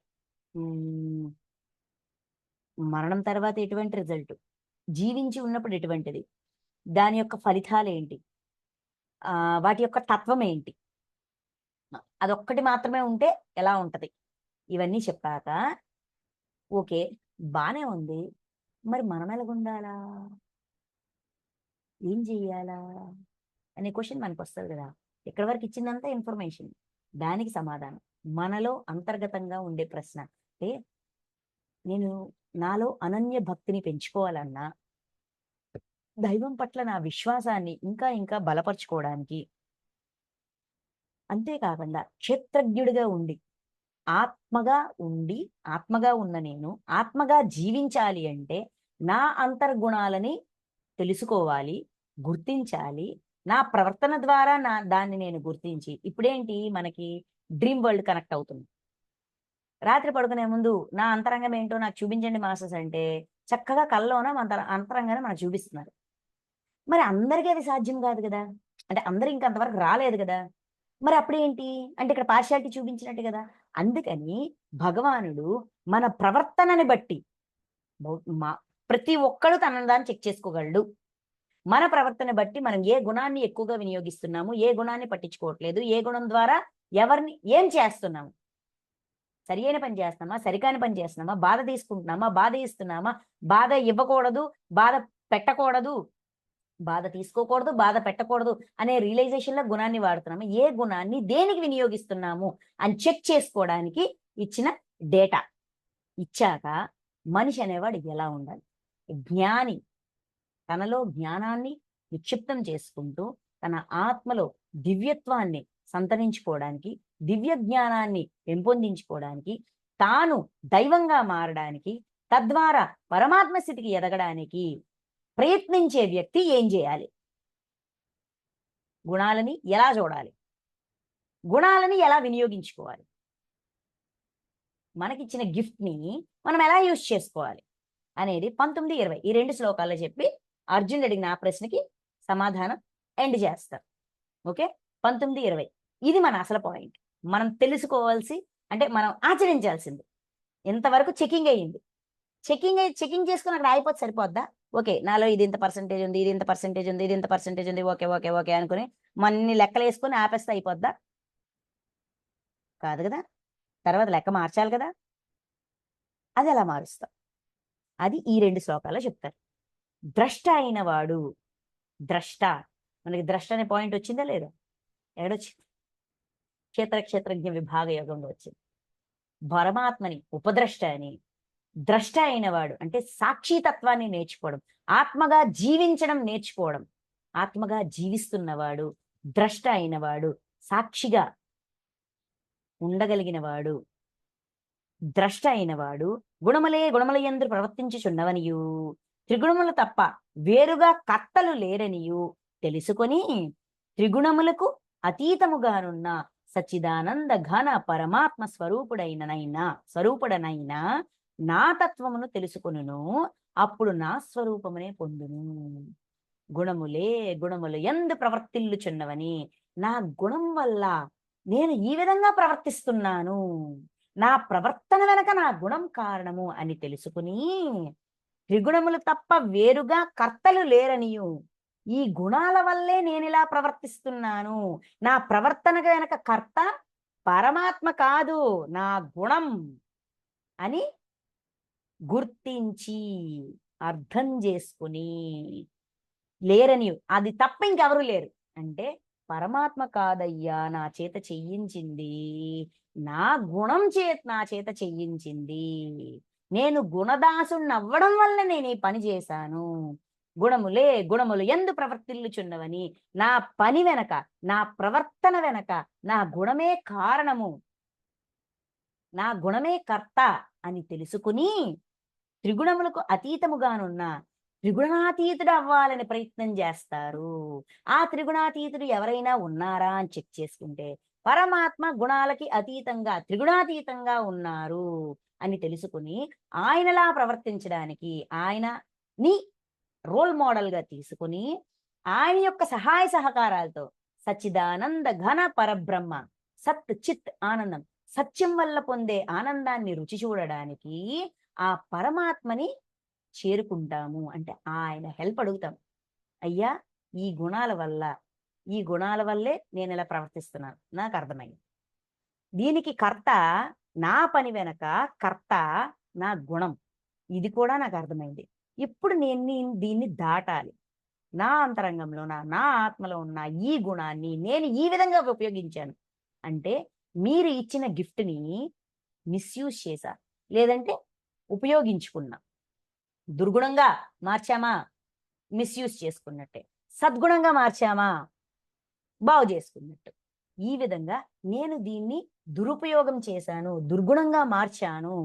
ఇప్పుడు ఈ దుర్గుణం నుంచి నేను బయటపడాలన్నా, ఈ గుణాల ప్రభావం నుంచి నేను బయటికి రావాలన్నా, నా పని వెనక, నేను చేసే ప్రతి పని వెనక కూడా హింస లేకుండా ఉండాలన్నా మీరే నాకు గైడెన్స్ ఇవ్వాలి. ఎందుకంటే మీకు ఆ ప్రాసెస్ తెలుసు. మీరు గుణాతీతంగా ఉన్నారు, గుణాలన్నిటికీ అతీతంగా ఉన్నారు. కాబట్టి గుణాలకు అతీతంగా ఎలా ఉండాలో మీరు నాకు నేర్పించగలరు. కాబట్టి నాకు గైడ్ చేయండి అని ఆయన దగ్గరికి వెళ్తాం. ద్రష్ట అయినవాడు, సాక్షిగా ఉన్నవాడు, ఆత్మగా జీవించే ప్రయత్నం చేసినవాడు, తనని తాను ఆత్మగా చూసుకుంటూ జీవుడిని వేరేగా జీవాత్మని వేరేగా చూస్తూ, ఓకే జీవుడు ఈ విధంగా ప్రవర్తిస్తున్నాడంటే జీవాత్మలో ఈ దుర్గుణం ఉంది, ఈ దుర్గుణము జీవాత్మలోనే కదా ఆత్మలో కూడా ఉంది, ఈ ఆత్మలో ఆ గుణం ఉండడం వల్ల ఈ రియాక్షన్ నేను ఇస్తున్నాను, నా నుంచి ఈ రియాక్షన్ వస్తుంది, ఇంత ఘోరంగా నేను ప్రవర్తిస్తున్నాను, నేను హింసా ప్రవృత్తిలో ఉండడానికి కారణం నా హింస, నాలో ఉన్న దుర్గుణం అని గుర్తించాక ఈ దుర్గుణం వల్ల ఆల్రెడీ నేను చాలా దుష్కర్మలు చేశా, ఆ దుష్కర్మల యొక్క ఫలితాన్ని నేను ఇప్పుడు అనుభవిస్తున్నాను, ఆ బాధను భరించలేకపోతున్నాను. అంటే నేను భరించలేకపోయినంటే నా వల్ల, నా దుర్గుణం వల్ల బాధకి గురైన వాడు ఇంకెంత బాధపడి ఉంటాడో అని తెలుసుకొని ఈ దుర్గుణాన్ని సద్గుణంగా మార్చడానికి నాకు సాయం చేయండి, నాకు గైడెన్స్ ఇవ్వండి అని రిక్వెస్ట్ చేస్తాం. ఇవన్నీ ఎప్పుడు జరుగుతాయి?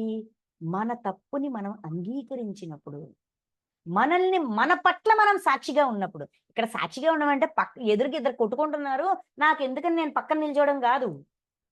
నా ప్రవర్తన పట్ల, నా కర్మల పట్ల, నా గుణాల పట్ల నేను సాక్షిగా ఉండి ఈ ఈ ప్రవర్తన వెనక, ఈ కర్మ వెనక ఈ గుణం ఉంది అని తెలుసుకుని, ఆ గుణము ఇంత దుర్గుణంగా ఉంది, దుర్గుణం కూడా విపరీతంగా ఉంది, లేదంటే కొంత ఉంది, ఎంత ఉంది, ఏదైనా సరే దుర్గుణం, దాన్ని సద్గుణంగా మార్చాలి అని నేను గుర్తించినప్పుడే కదా నేను మార్చడానికి ట్రై చేస్తాను. అవునా కదా? అలాగా గుణాలే ఈ సత్యాన్ని తెలుసుకుని అతీతంగా ఉన్న సచ్చిదానంద ఘన పరమాత్మ స్వరూపుడైన నా తత్వమును తెలుసుకొనును. పరమాత్మ యొక్క తత్వం, గుణాతీత స్థితి నేర్చుకోవడానికి ట్రై చేస్తాడు, తెలుసుకుంటాడు. అప్పుడు నా స్వరూపమునే పొందును. అప్పుడు పరమాత్మ స్థితికి, అంటే గుణాతీత స్థితికి ఎదుగుతాడు. అంటే పరమాత్మ యొక్క సహాయాన్ని, అంటే దైవం యొక్క సహాయాన్ని కోరుతూ, దైవం మీద విశ్వాసం పెంచుకోమన్నారు ముందు, తర్వాత ఆత్మగా జీవించమన్నారు. ఎప్పుడైతే ఆత్మగా జీవించడం మొదలు పెడతామో ఆత్మలో ఉన్న గుణాల చిట్టా అంతా లెక్క తెలుస్తుంది. అంటే లెక్క చూసుకుంటున్నాము, లెక్క వెనక కారణాన్ని కూడా వెతుకు. లెక్క వరకు వచ్చాం, దుష్కర్మలు చూసుకునేంత వరకు వచ్చామా లేదా? దుష్కర్మ వెనుకున్న దుర్గుణాన్ని గుర్తించాల, దుర్గుణాన్ని గుర్తించి దాన్ని సద్గుణంగా మార్చాల. దానికి మాస్టర్స్ హెల్ప్ చేస్తారు, దానికి దేవాత్మలు హెల్ప్ చేస్తారు, దివ్యత్వ జీవులు హెల్ప్ చేస్తారు. అందుకే నన్ను చేరును, నా గురించి తెలుసుకుంటారు. గుణాతీతంగా ఉండాలంటే నేనేం చెయ్యాలని రీసెర్చ్ చేస్తాం, వెతుకుతాం, పరమాత్మ ఈ విధంగా ఉన్నారని తెలుసుకుంటాం, నాకు హెల్ప్ చేయనడు. ఈ విధంగా కూడా, అంటే మనకు ఆల్రెడీ విశ్వాసాన్ని ఎలా పెంపొందించుకోవాలని చెప్పారు కదా.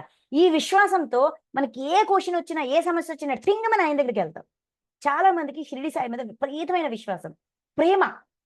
అందుకే ఏ డౌట్ వచ్చినా బాబా దగ్గరికి వెళ్తాం, టక్కున బాబా దగ్గరికి వెళ్ళిపోతాం. ఆయన వాయిస్ అయినా వినిపిస్తుంది, డ్రీమ్లోనైనా కనెక్ట్ అవుతారు, లేకపోతే ఏదో ఒక మాట ద్వారా దేని ద్వారా రిప్లై వస్తుంది. ఏదైనా సరే ఎప్పుడు దైవానికి మనకి మధ్యలో ఉన్న అనుబంధాన్ని, ఆ అనుసంధానాన్ని, ఆ కనెక్టివిటీని స్ట్రాంగ్గా ఉంచుకోవాలంటే అంతరంగంలో జీరోలో ఉండాలి. అప్పుడు వాళ్ళు అందించే ఏ పాయింట్ అయినా మనం గ్రాస్ప్ చేయగలుగుతాం, పట్టుకోగలుగుతాం. అది చెప్తూ దేహోత్పత్తికి కారణ రూపములైన ఈ 3 గుణములను అధిగమించిన పురుషుడు జన్మ, మృత్యు, జర అంటే వార్ధక్యం, దుఃఖముల నుండి విముక్తుడై పరమానందమును పొందును.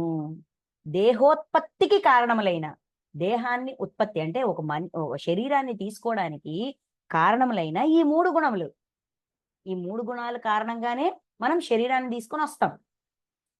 దాన్ని అధిగమించిన పురుషుడు, ఈ గుణాలని అధిగమించిన వాడు అంటే గుణాతీతుడిగా అయినవాడు జన్మ వల్ల గాని, మృత్యు వల్ల గాని, జర అంటే ముసలితనం వల్ల గాని, దుఃఖాల వల్ల గాని వీటన్నిటి నుంచి విముక్తుడవుతారు. అంటే అవి ఉండవని కాదు, జన్మ ఉంటది, మృత్యువు ఉంటది, ముసలితనం ఉంటది, బాధ ఉంటది, దుఃఖాలు ఉంటాయి, అన్నీ ఉంటాయి. కానీ అవి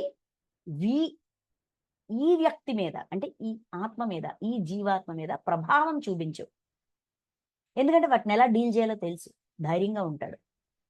వాటి యొక్క ప్రభావం మన మీద పడదు కనుక పరమానందాన్ని పొందును, అనిర్వచనీయమైన ఆనందాన్ని పొందుతారు. సో ఫైనల్ గా ఆత్మలో ఉన్న గుణాన్ని చెక్ చేసుకొని దుర్గుణాలన్నింటినీ సద్గుణాలుగా మార్చుకోవడం అంతిమ లక్ష్యం.